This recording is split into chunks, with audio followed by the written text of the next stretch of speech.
UFC 275, Jiri Prochazka, Glover Teixeira. That is where we will start. And I will start by saying, holy shit. What a fight. Unbelievable. I saw your take on it, Anthony, and I do 100% understand what you're saying. But for those that didn't see your take, provide your take in one take to the believers. Go.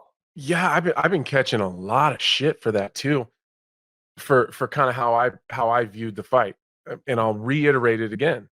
It was one of the best fights I've ever seen. It was fantastic. I could not take my hat off more to both of those guys. They were brave. They were tough. They fought with a lot of heart. But it wasn't the most technically sound fights that either one of those guys have ever been in. So when I say it was probably their worst performances, that's strictly on the technical part of it. That's their game plan, their approaches, their decision making, their fight IQ, their positioning. All of those things were really bad. They just had I don't know if it's a stylistic thing, they just match up funny, or whether it was the travel or the weight cuts or whatever it was. For whatever reason, I think those guys only showed up with their heart and determination, which is fine. That's totally fine, because I thought in my opinion, I think it was the most exciting title fight at light heavyweight that's ever happened. I think most historical is probably Jones and Gustafsson. I think that's probably the one that sticks out in most people's minds. But if we're talking straight excitement and, being on the edge of your seat, I think Glover Teixeira and Jiri Prochazka blows that out of the water. So I just... Yeah, just on that note, that's because each guy, I mean, Gustafsson versus Jones, tremendous fight, of course. Mm-hmm. I think Gustafsson was the first man to take Jones down in that fight, Yeah. if I'm not mistaken. And yeah, it was just so surprising because Jones was so dominant at that time. But the reason I think that, as you say, Jiri and Glover was probably more exciting is because both guys nearly finished each other on a number of occasions. I haven't seen Jones versus Gus in quite some time, but I don't think either man were close to being finished. It seemed that almost every single round, but with holy shit, it's got to go. Glover's got him in mount, dropping massive ground and pound. Then he gets out. Then Yuri's landing massive bombs. It was a very, very enjoyable fight. I understand what you're saying. It was a little bit, I guess, maybe on the, a little bit on the a little sloppy. Yeah. A little sloppy. A little, yeah, but which so is fucking fine. what? I loved so it. what? So did I. That's where I'm so shocked. I keep getting all this shit. Like, I am not saying that I didn't enjoy it or that it wasn't a great fight or that I wish they would fight another way. I'm glad it went the way that it went. But as an analyst, they both made a lot of mistakes.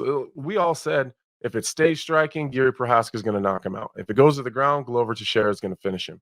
Both of those guys got to their spots, and while they were while they were in their spots, it was one-way fucking traffic. You know what I mean? They just couldn't get a finish, and the fact that at a few points, some of them, or both of them made some bad decisions, made the fight more exciting. But I think if you were to sit both of them down and say, rate this performance technically compared to your other ones, I almost promise you that they'll both tell you that's probably at the bottom of the barrel when it comes to how they were able to perform technically. Now, excitement and heart and determination and just pure fucking get down, I couldn't give them more awards for that.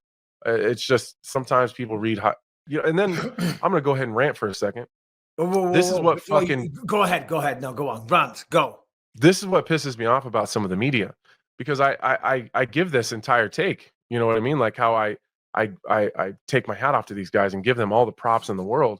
And then the fucking media takes one little part. And I know I bitched about this privately with you guys, like in our group chat, but like they take one part of something I say, take it out of context, and then that's the headline. Well, no one else fucking reads the rest of it. So then it's like, now I got all of fucking Eastern Europe in my DMs freaking out because I'm talking shit about, Jiri Prochazka and Rakic and Jan Blachowicz, which that's nothing. That's not even close to what I did. I think I stated the obvious. It was a little bit sloppy, but then, God, I fucking hate the media sometimes. It just drives me crazy. It's just fucking clicks and drives me crazy. Another wrinkle to what you just said, though, because yes, and I'm not going to sit here and criticize the fight because it was sensational, but also I was a commentator. You're an analyst, but also, you're a fucking fighter in the division. If you can't be critical, nobody can. And even still, that was constructive criticism. And it wasn't even really criticism. Well, as somebody that might be fighting those people, you're allowed to say those things. In fact, any fan's allowed to say that stuff. But certainly you, that's in a number one contender fight shortly with Magomed Ankalaev, that might be fighting one of those guys. And that shouldn't even be a headline. That shouldn't even be a title. Oh, The guy that's going to fight them says it was a great fight, but saw holes, saw some mistakes. Well, of course you're going to say that. Right. Well, and I even went on further to say, I hope that no one in my division that may end up finding themselves across from these guys think that those are the guys that you're going to get when it's your turn. Because I just think they had an off night. I think that their matchups are maybe funny, and I think they both kind of just got wrapped up into this kind of mess, and they just stayed in it. And I wouldn't for a second expect that that's going to be the Jiri Prohaska that I would get, if I find myself in a fight with him. That's not the guy I'm planning on getting. So I don't know. Fuck him. To your point, Glover said, because I saw him afterwards, I saw him a couple of times, he said he had a terrible weight cut. And of course, we know that sounds like an excuse straight away. But however, that does happen. Respect to the guy, still made weight. I always say, though, if you have a bad weight cut, again, that's part of your preparation for a fight.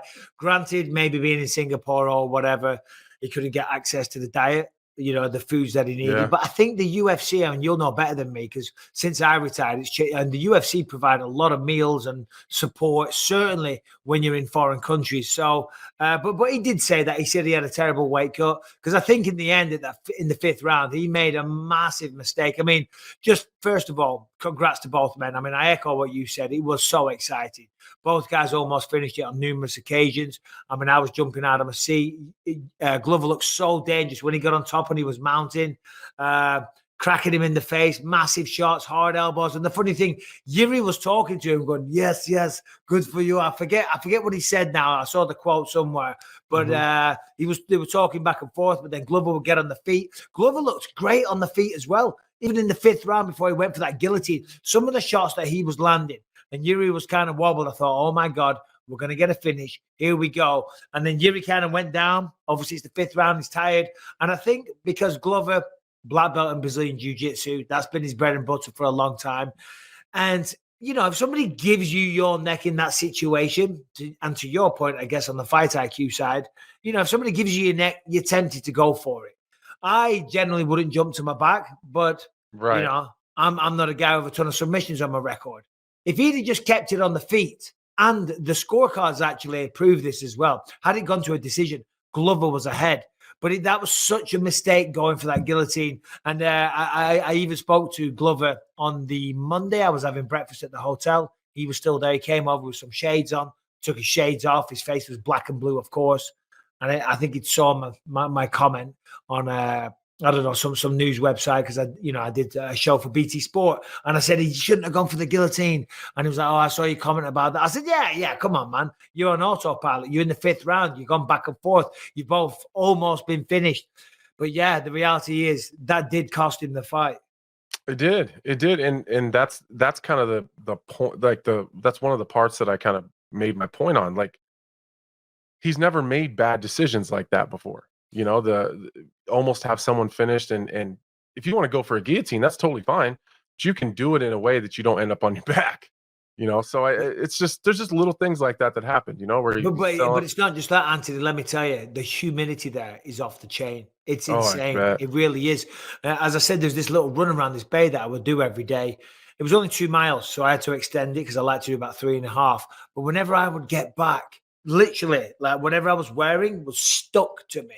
And by the time you got to the end of the street, I don't know, 1/4 mile, you were profusely wet. You were absolutely soaked. The humidity is ridiculous. So in that fight, yes, the arenas, they have AC on, but even in there, it was super sticky. We had these huge fans trying to keep us cool. It was hot as hell, is the point that I'm making. And you get sweaty generally doing mixed martial arts, 5 rounds in a title fight. Yeah, you get a little bit sweaty. Then you stick that in Singapore. That is just, the multiplies it. The sweat is on another level, and if you're that wet, you could slip and slide out of submissions and all that stuff all day long. So